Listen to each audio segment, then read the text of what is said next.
Hello everyone, my name is Vanessa Guild and I'm here at the Osage Forest of Peace right outside of Tulsa, Oklahoma.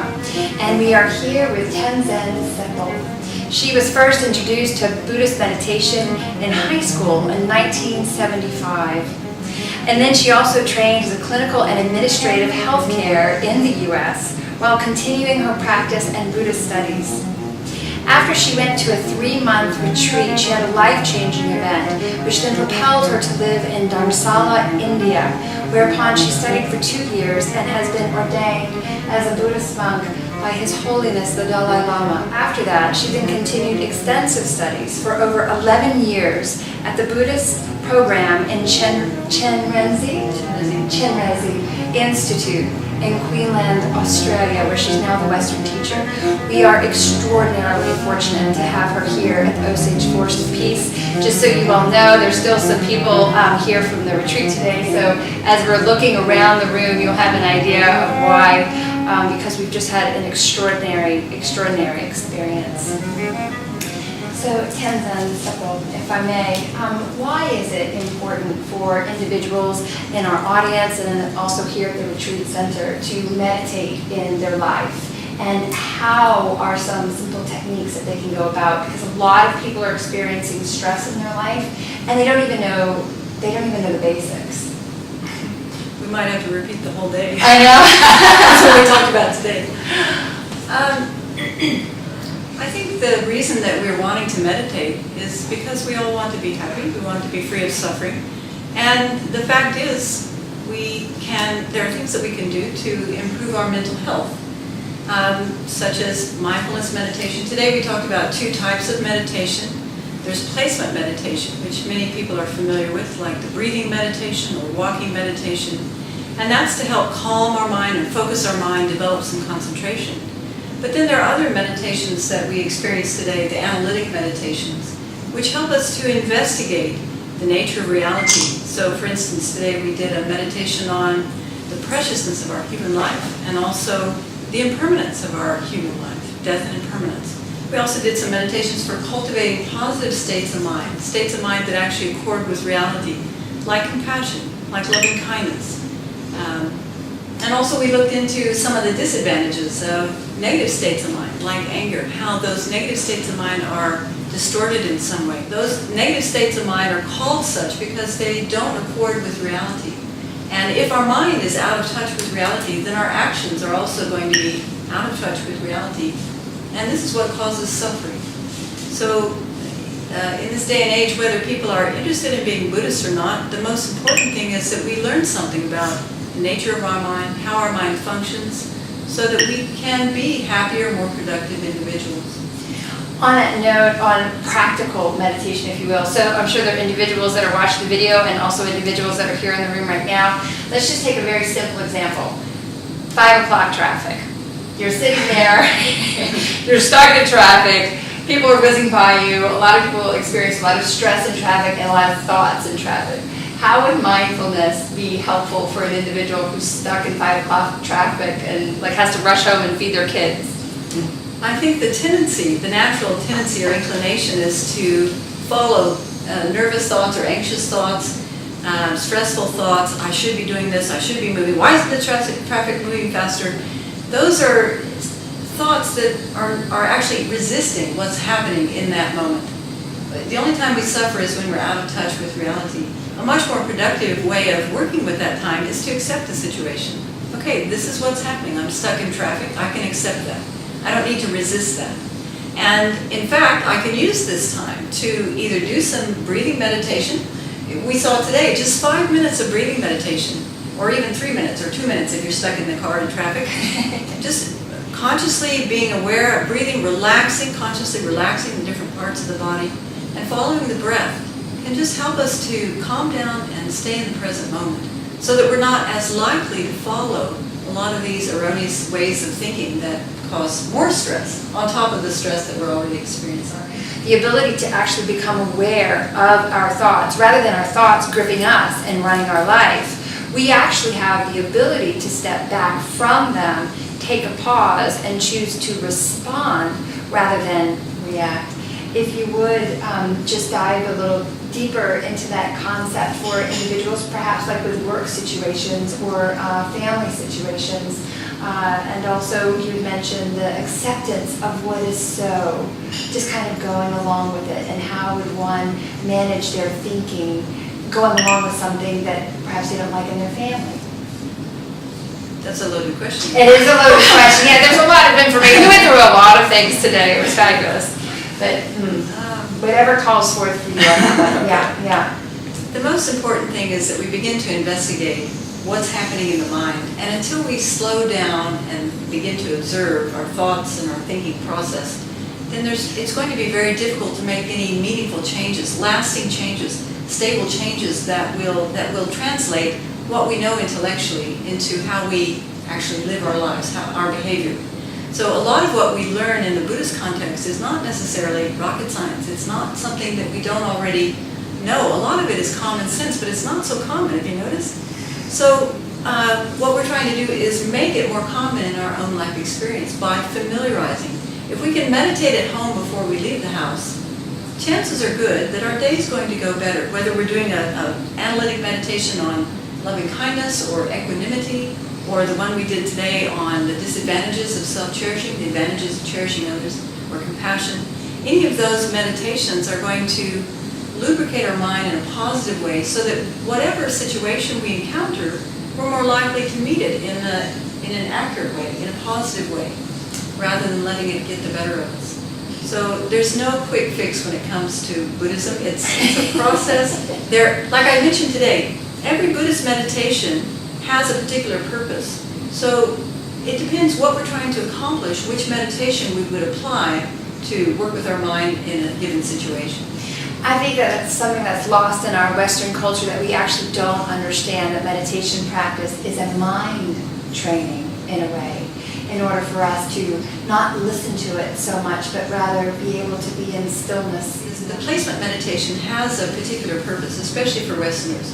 We do need to still our minds. We have so much stimulation coming into the mind through all the different sources. And so it's important to still the mind. But then I think even more importantly is to begin analyzing what's going on in the mind. And how do I work with what's coming up? How do I work with these different patterns of thinking that we've habituated? And how can we begin to transform or make more beneficial the way we're thinking about different situations? A lot of people think that they can't meditate. You had pointed out today something different. Would you mind to? Yeah. I often say to groups, if people know how to worry, they know how to meditate. Because when we're worrying, we're single-pointedly focused on an object. It's just that we're focusing in an erroneous way. We're thinking about the object in a way that's not going to be productive or helpful. So the real beauty and benefit of Buddhist meditation is to learn how to think in a more accurate way. So we have a more peaceful life, more positive relationships. Speaking of positive relationships, for anyone out there in our audience right now who's watching this video, or anyone here in the room, let's say if they are having they have a person in their life that they just have a deep resentment for, and they want to find peace around that, what would you suggest to them to do? Resentment is a type of anger. And so, as we mentioned today, anger really hones in on the negative aspects of a person or situation, and it exaggerates it, over-embellishes it. And so when we can recognize that's what's happening in the mind, then we have the opportunity to balance that out by remembering this person wants to be happy, wants to be free of suffering, just like me. And that gives us a little bit of space. And also to reflect that just like I'm controlled by different afflictive states of mind at times, this person is currently being controlled by an afflictive state of mind. It may appear as if they're consciously wanting to harm me, but the reality is they're not in control. So that helps to, I think, create a little bit of leeway in giving the person the benefit of the doubt, or just a little more space in the mind, not to react right away, but to think of the person similarly to a person who's drunk.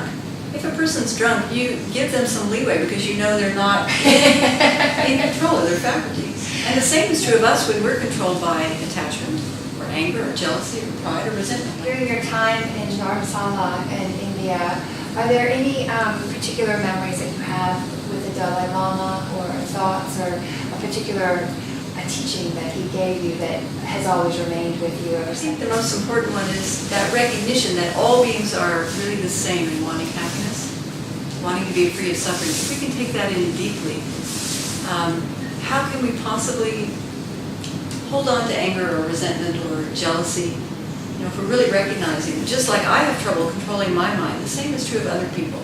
And that level of compassion, that level of understanding really helps us to have a different kind of relationship with another person.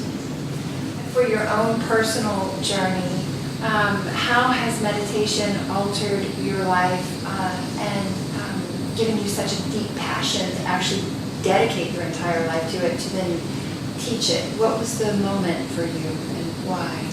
Well, I think the first moment was in high school. There was a Catholic brother who was visiting our school, and he was watching us play tennis. And he said, I could help you improve your tennis game. I'll teach you how to meditate. So this was in the 70s. You know, the Beatles were doing it. It was really cool to meditate. And so forgive me for interrupting. This was here in Tulsa. This was in Tulsa. Bishop Kelly High School. And so it was just simple breathing meditation. But I noticed he had a little machine that he wrapped something around my head, and we could see on the machine the different brain waves that were happening. So I could see on the machine that by focusing my mind, that I was actually making a difference in what was happening physically in my brain.